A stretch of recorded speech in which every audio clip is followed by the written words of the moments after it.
what's up, and welcome back to my channel. So I have just given up for right now on trying to figure out what my background is going to be. I have a lot of equipment in here. Some of it cannot be moved because it's like strategically placed so that when I go live with Onyx News, my camera's where it should be, my lighting's where it should be, etc., etc. So you guys get a really just raw on-set look today, if that makes sense. Okay, so I apologize that you see this light. I apologize that you see this light.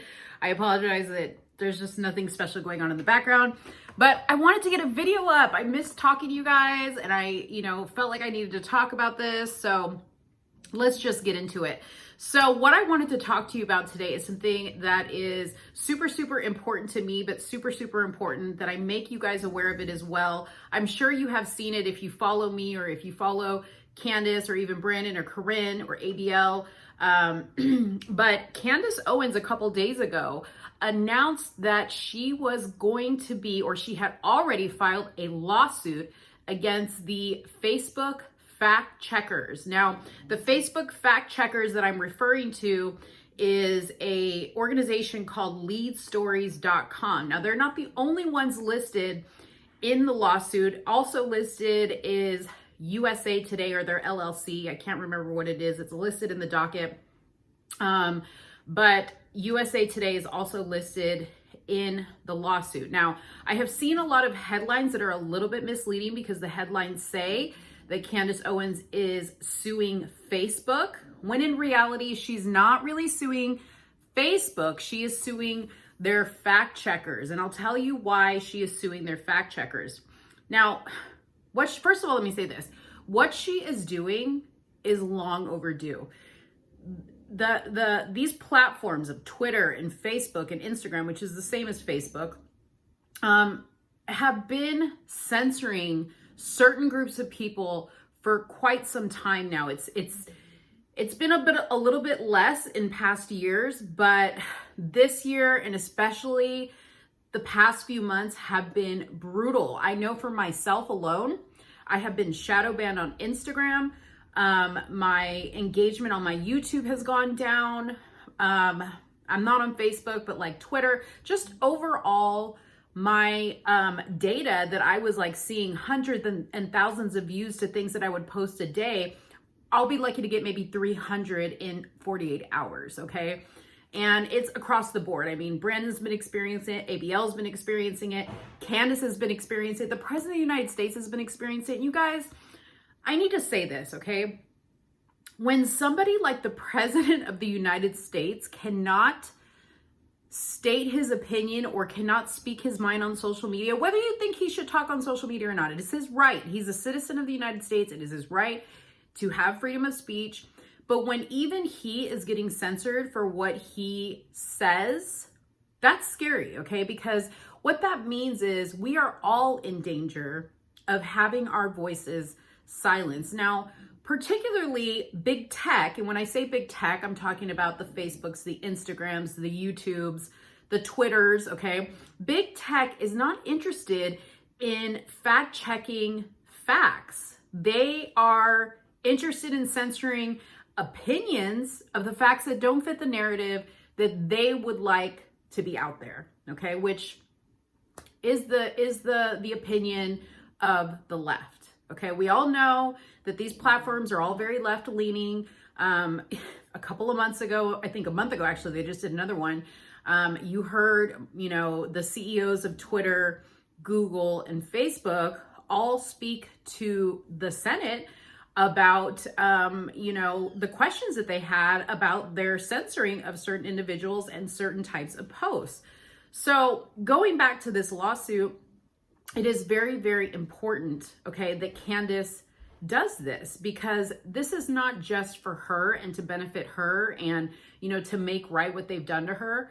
It is for all of us. It is for our children, okay? Because if this type of thing, if this wrong doesn't get righted, okay, our children are going to experience communism, like we've never seen before, not in this country, so it's very, very scary. So just to kind of tell you a little bit about the lawsuit. So back in March, at the end of March, Candace had reposted a post from a reputable doctor who had made a comment in regards to, the COVID pandemic, the masks, the treatments, and all this other stuff. And Candace reposted it on her Facebook page.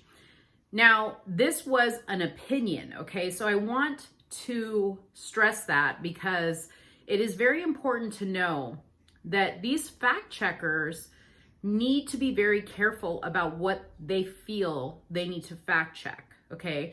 And I personally don't feel as though you can fact check somebody's opinion. We all have a right to our opinion, no matter what that is. We all have a right to it.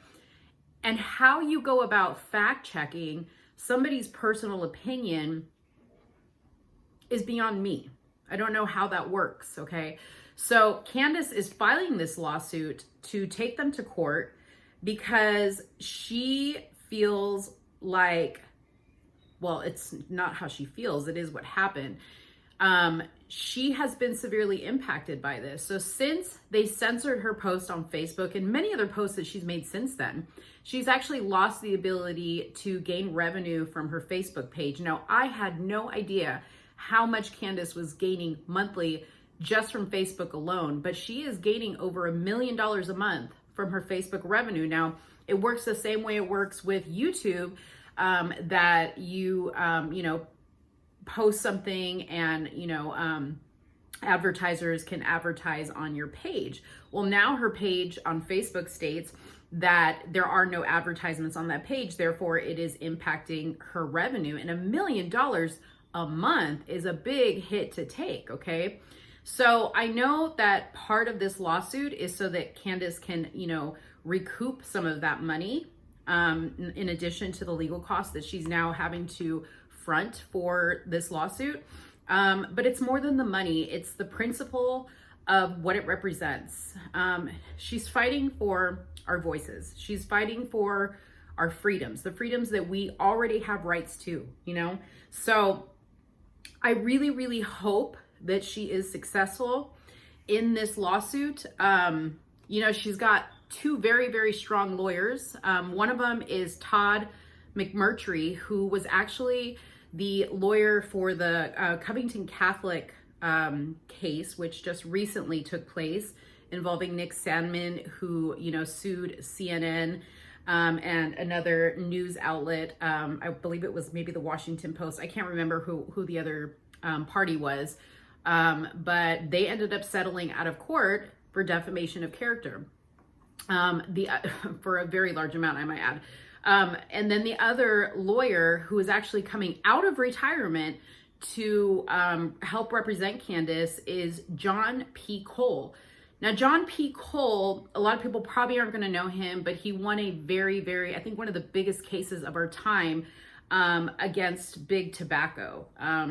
So she's got a very strong team. Candace is no fool. I mean, anybody who would take on such a challenge like this, just with alone, the challenge of suing, going after a third-party fact checker of Facebook is a challenge in itself. But she's also 8 months pregnant.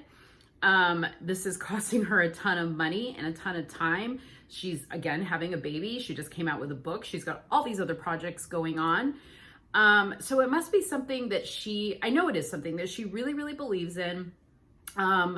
But it must be something that she truly feels like she can be successful with. And even if she doesn't win the case, okay, what this is going to do is it's going to bring awareness. And I hope that other people start to step forward and start to fight for this, because it is wrong what they are doing, okay? And they are using the Section 230 of the law, which it pertains to the Communication Decency Act. And that is the section that basically protects all social media platforms from being able to get sued from what their users post on their platforms, okay?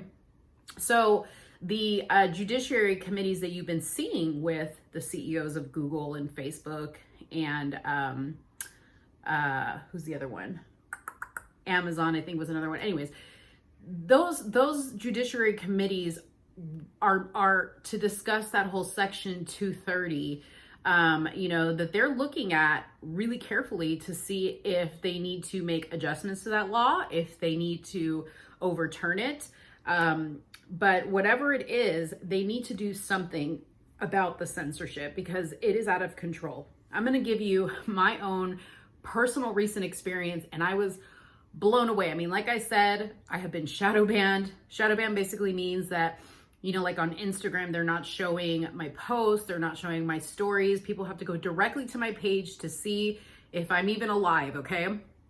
But the other day, I was trying to, it was in connection with some facts that I was trying to send in regards to how elections are done and calculated and all this other stuff.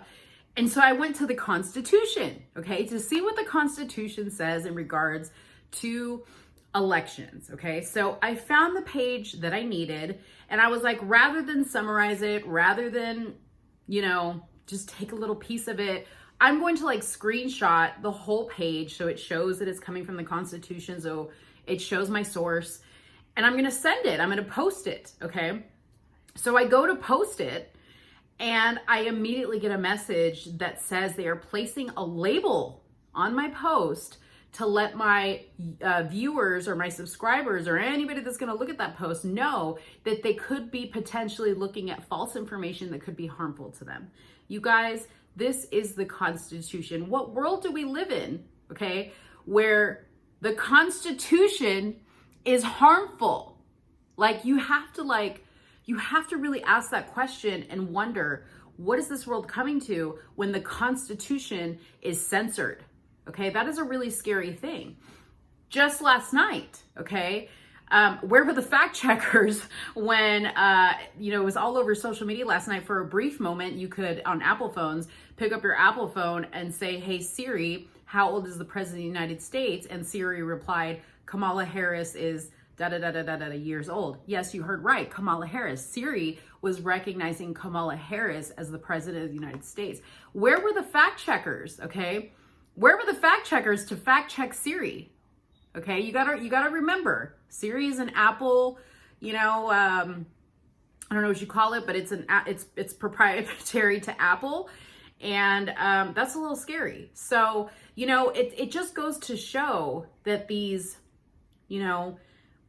social media giants are telling people that they're being fair across the board, and they're making sure that we only see factual information, and they're making sure that the information we are seeing isn't harmful to us. But they're not being fair across the board with who they're looking at and who they're censoring. They're only doing it to a certain group of people who are posting a certain type of information, and that really is what Candace is fighting for in this lawsuit. So I want to tell everybody to go to her website that she has set up specifically for this lawsuit, called www.factcheckzuck.com. And on there, you can donate to the cause of fighting this. And it doesn't matter if it's $1 or 50 cents, every little bit helps. But you guys, I really feel like everybody needs to give towards this, because this is something that is going to benefit us all. I know many of us make our money on social media, and this is going to impact us. And even if you're not a political commentator or a conservative commentator or whatever, just know that if they can do this to us, they can do this to anybody. So we're just the start. Just imagine when they want to start, censoring other types of social media influencers and other types of subjects, okay? Don't think that they won't do it. If it's harmful to what they are trying to accomplish, or it's against what they want you to believe, they will find a way to do it. So we have to help Candace Owens put a stop to this. Donate to factcheckzuck.com, okay? And on there, by the way, if you scroll down to the bottom, she's got a statement in small print, for the site. And from that statement, you can actually get the docket number to the lawsuit, and go and just put the docket number in Google. You can look it up, you can read through it. It's 52 pages long, but it is highly detailed, has screenshots of everything. and it will let you know exactly what it is she is fighting for. So please, please, please, if you support me, if you support Candace, if this is what you do for a living, you know, go take a look at this, go educate yourself on it, give if you can. If it's in your heart to give, please give. And let's stand up for our First Amendment right, guys. I mean, we need to, because they're trying to take everything from us at this point, and we just can't let that happen. Let me know what you guys think in the comments box below. Give this video a like if you enjoyed it. Definitely share this video with anybody that you feel would benefit from it or that would need to know about this. And I'll be back with another video. Don't forget to subscribe to my channel. That is a very, very important thing. I thank you guys so much for watching, and I'll see you next time. Bye-bye.